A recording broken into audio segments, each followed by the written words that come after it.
इस खबर में हम आपको मिलवाने जा रहे हैं गंगासील अस्पताल की स्त्री एवं प्रसूति रोग विशेषज्ञ डॉक्टर शालिनी माहेश्वरी से। गौर से सुनिए उनकी बातें, ज़रूर फ़ायदेमंद होंगी गृहिणियों के लिए, किशोरियों के लिए। डॉक्टर शालिनी माहेश्वरी की कुछ बहुमूल्य सलाह। जुड़े रहिए हमारे साथ, देखते रहिए गंभीर न्यूज़ बरेली।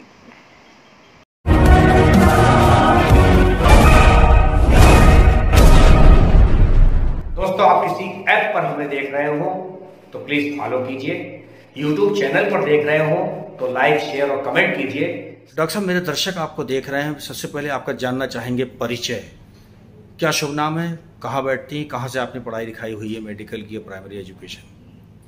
मेरा नाम डॉक्टर शालिनी माहेश्वरी है। इस समय मैं गंगासील अस्पताल में डीटीपुरम की ब्रांच में अपनी गायनिकोलॉजी में सेवाएं दे रही हूँ और जच्चा बच्चा जो भी डिपार्टमेंट है उसको मैं देखती हूँ। मेरी जो प्राइमरी शिक्षा है वो उझानी नाम के कस्बे में हुई है जो बदायूं के निकट है, और 12वीं तक मैंने वहीं पर पढ़ाई करी है।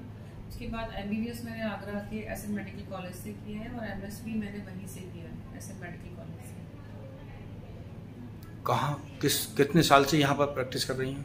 मैं 2002 से प्रैक्टिस कर रही हूँ, लगभग 20 साल हो गए। 20 साल हो गए। अक्सर देखा गया है कि महिलाएं पहली बार गर्भ धारण करती हैं, उन्हें नहीं पता होता है कि शिशु कैसे स्वस्थ हो, कैसे वो अपनी दिनचर्या रखें, कैसा खान पान रखें गर्भ धारण के बाद। क्या मशवरा आप देना चाहेंगी? देखिए, गर्भधारण से पहले तो ये निश्चित कर लेना चाहिए हर लड़की को कि उसके पास पूरा एम्पल टाइम है अपने बच्चे को देने के लिए, गर्भावस्था में भी और उसके बाद भी। एक प्रकार का पूरा प्लान उसके पास निश्चित होना चाहिए। जल्दबाजी में या कोई योजना के तहत ही इसको काम करें, ऐसा ना हो कि जल्दबाजी में वो प्रेगनेंसी को प्लान कर लें। दूसरी बात रही स्वास्थ्य की बात, तो उनको कुछ प्रेगनेंसी से पहले भी टेस्ट कराना चाहिए, कुछ प्रेगनेंसी के दौरान भी कराना चाहिए। तो प्रेगनेंसी से कराने वाले टेस्ट खासतौर से होते हैं थायराइड के, शुगर के, और कुछ इन्फेक्शन के भी टेस्ट होते हैं जिनको हम टॉर्च टेस्ट कहते हैं। कभी कभी हम लोग बच्चेदानी की भी टेस्टिंग भी लेके आते हैं। किसी किसी की महावारी अगर खराब होती है तो कुछ हार्मोन्स की भी टेस्ट करते हैं। जैसे कुछ लड़कियों को महीना अच्छे से नहीं आता है, देर से महीना आता है, या उनको PCOD की बीमारी है, तो उसको पहले ठीक करने का हम लोग सुझाव देते हैं। जब महावारी ठीक आएगी तो एक अच्छे क्वालिटी एग का निर्माण होगा, उसी से अच्छा बच्चा भी बनता है, वरना एबॉर्शन के चांसेस बढ़ जाते हैं। तो उनको अपनी दिनचर्या और जीवन शैली भी थोड़ी सी अच्छी करनी चाहिए और उसको सुदृढ़ करना चाहिए।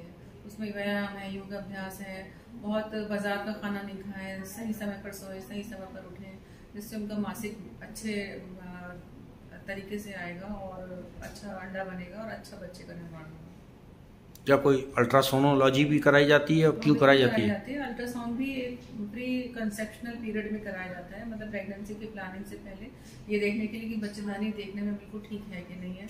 ऐसा तो नहीं है कि उसमें कोई रसौली हो या कोई गांठ हो या वो छोटी हो या उसका आकार ठीक ना हो, तो ये सब जांचें भी कराई जाती है।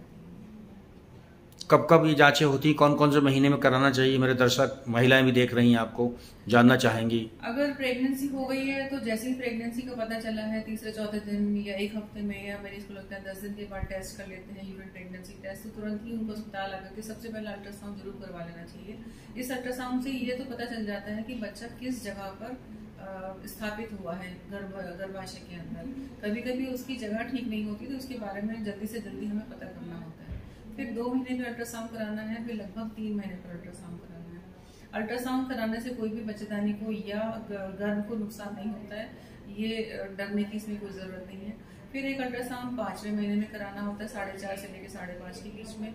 इन सब अल्ट्रासाउंड के महत्व ये होता है कि बच्चे में होने वाले जो जन्मजात विकार होते हैं वो जल्दी पकड़ में आते हैं, और अगर कुछ खराबी होती है तो हम बच्चे को हटा भी सकते हैं। अगर ऐसी कोई बीमारी है बच्चे को जो भी जानलेवा है और जन्म होने के बाद उसकी जान पे बन आएगी तो हम उसको निकाल देते हैं। कैसा रखे धात्री महिला जिसके गर्भावस्था में है? जो प्रेग्नेंट लेडीज हैं उनको बाजार का खाना नहीं खाना चाहिए। उसमें 2 वजह होती है कि बहुत पोषक तत्व नहीं होते हैं, दूसरा उसमें इन्फेक्शन होने का भी चांस होता है।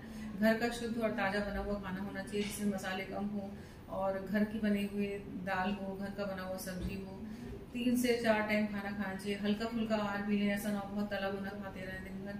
और सब्जी दाल, एक संतुलित आहार का पूरा उनको एक संयोजन करना चाहिए जिसमें दही भी हो, दाल भी हो, सब्जी भी हो, हरी सब्जी भी हो।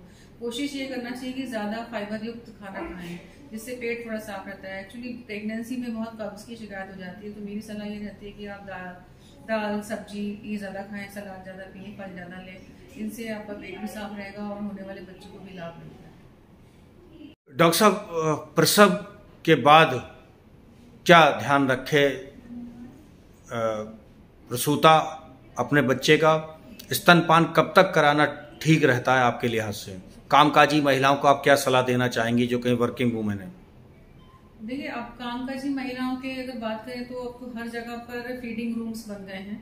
तो वो अपनी अगर किसी का बच्चा अपने संग में लेके जाती हैं या अपनी नैनी को या मतलब रखने वाले बच्चे के आया संग में जाती है तो बच्चे को भी ले जा सकती हैं और वहाँ पे फीडिंग करा सकती हैं। दूसरी बात, कई माएँ ये भी करती हैं कि दूध को घर में निकाल करके बॉटल में करके जाती हैं और समय समय पर बच्चे को, उनके घर वाले या परिवारजन बच्चे को दे सकते हैं, गुनगुना करके दूध दे सकते हैं। स्तनपान हमेशा बच्चे के जन्म के तुरंत बाद स्टार्ट कर देना चाहिए। जैसे ही बच्चा जन्म लेता है उसके तुरंत बाद ही बच्चे को माँ की छाती से लगाना चाहिए, चाहे दूध आए चाहे नहीं आए, क्योंकि जो कोलेस्ट्रॉल नाम का तत्व बनता है जो ब्रेस्ट में इकट्ठा हो जाता है पूरे 9 महीने में, ये बच्चे के पेट में उसको एक एंटीबायोटिक की तरह काम करता है, एक प्रकार की वैक्सीन की तरह काम करता है, जिससे बच्चों को होने वाली जो पेट की आंतों की निमोनिया या कभी कभी बच्चों का डायरिया हो जाता है, इन सब से बचाता है। तो जो माँ का पहला दूध है ये बहुत सर्वोत्तम होता है। उसके बाद उसको कोशिश करना चाहिए कि ये नहीं सोचना है कि दूध नहीं आ रहा है, कम आ रहा है तो हम बच्चे को कैसे पिलाएं। अपने स्तन का पान हमेशा कराएं, उसको अपनी छाती से लगाते रहें, जिससे दूध भी जल्दी बनता है और बच्चे को स्तनपान की आदत बनी रहती है।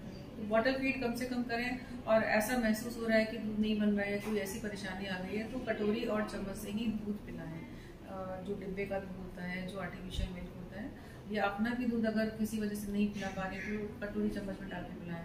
मतलब बॉटल फीड को दूर रखना चाहिए, स्तनपान या कटोरी चम्मच का इस्तेमाल करना चाहिए। ये गर्भाशय के मुख का कैंसर, इसे सर्वाइकल कैंसर के नाम से जाते हैं, बहुत आ रहा है, इसकी क्या वजह है और इससे बचने के लिए क्या सलाह देना चाहेंगी डॉक्टर शालिनी माहेश्वरी? देखिए, सर्वाइकल कैंसर का मतलब होता है गर्भाशय के मुख का कैंसर। स्त्रियों में अगर हम उसके टीके की बात करें तो यही एक अकेला टीका है जो कैंसर के लिए बना है। इसके टीके की हम लोग जानकारी देते हैं महिलाओं को। तो ये 10 साल की लड़कियों से लेकर 45 साल की महिलाओं तक इसको लगवा सकते हैं। और इसकी 3 खुराक होती हैं। पहली खुराक, उसके बाद 1 महीने बाद दूसरी खुराक, और फिर 6ठे महीने के बाद तीसरी खुराक। तो इन 3 खुराकों को लगवाना चाहिए, जिससे गर्भाशय के मुख के कैंसर से काफी हद तक बचा जा सकता है। और कुछ कहना चाहेंगी मेरी दर्शक जो देख रही हैं, जो रह गई है, छूट गई हो बात, सलाह के तौर पर देना चाहेंगी कुछ? देखिए, एक तो मैं किशोरों से कहना चाहूंगी, जो भी किशोरी लड़कियां हैं, जो भी 25 से लेकर 30 साल तक की महिलाएं हैं, लड़कियां हैं जो काम भी करती हैं, उनका मैं अक्सर देखती हूँ कि उनकी माहवारी काफ़ी अनियमित हो गई है, उनको पीसीओडी की शिकार हो गई हैं। उसके लिए सिर्फ यही करना है कि बहुत वजन नहीं बढ़ने देना है, अपनी जीवनचर्या, जीवन शैली, दिनचर्या को बिल्कुल नियमित रखना है, सही समय पर सोना है, सही समय पर उठना है। सही का मतलब होता है कि 10 बजे के आसपास सो जाएं और सुबह 5 से 6 के बीच में उठ जाएं, और सूर्योदय से पहले उठने के प्रयास करना चाहिए। कोई भी बाजार की चीज़ों का अत्यंत उपयोग नहीं करना चाहिए। महीने में 1 या 2 बार तो चल जाता है, लेकिन प्रतिदिन रात का खाना कहीं और खाना या रात के खाने में बहुत हैवी फूड लेना, इन सब चीज़ों से बचना चाहिए। क्योंकि माहवारी अनियमित होने से बहुत दुष्प्रभाव शरीर पर पड़ते हैं। केवल महज बच्चा ही नहीं कि बच्चा नहीं हो रहा, अन्य कैंसर परेशानियां, डायबिटीज, थायराइड, ये सब परेशानी भी पीसीओडी के साथ साथ हो जाती हैं। तो सिर्फ एक ही काम करना है कि अपनी जीवन शैली को उत्तम से उत्तम बनाना है। ये पीसीओडी क्या है, फुल फॉर्म बताएंगे डॉक्टर साहब? पॉलीसिस्टिक ओवेरियन डिजीज होती है। ये बच्चों को सबको पता है। देखिए, आप इस समय हर मरीज खुद ही डॉक्टर बन के आ रहा है, गूगल करके आ जाता है कि मुझे ये फला सिम्टम्स है तो मुझे क्या है। इसका मतलब होता है कि एक अंडेदानी हर महीने में 1 अंडा बनाती है। ये एक नॉर्मल नियम होता है। लेकिन अगर वो 1 नहीं बना पा रही और कोशिश कर रही है और वो छोटे छोटे 5, 6, 8 बना देती है, जिसका कोई उपयोग नहीं है। 1 ही अंडा काफी होता है माहवारी को लाने के लिए या बच्चा पैदा करने के लिए, प्रति माह 1। लेकिन 1 महीने में अगर 6-7 अंडे बन रहे हैं और इमेच्योर बन रहे हैं, छोटे छोटे बन रहे हैं, जिसको हम पॉलीसिस्टिक ओवेरियन डिजीज कहते हैं, जिनका कोई काम भी नहीं होता, महीना भी नहीं आता, बच्चा भी नहीं होता, और ओवरीज खराब होती चली जाती हैं और महिला मोटी होती जाती है। उसको कैंसर की शिकायत भी हो सकती है, डायबिटीज भी हो सकती है, और भी अन्य बीमारियां हो सकती हैं, जिनसे बचने का यही तरीका जो मैं भी आपको बता रही थी। Thank you.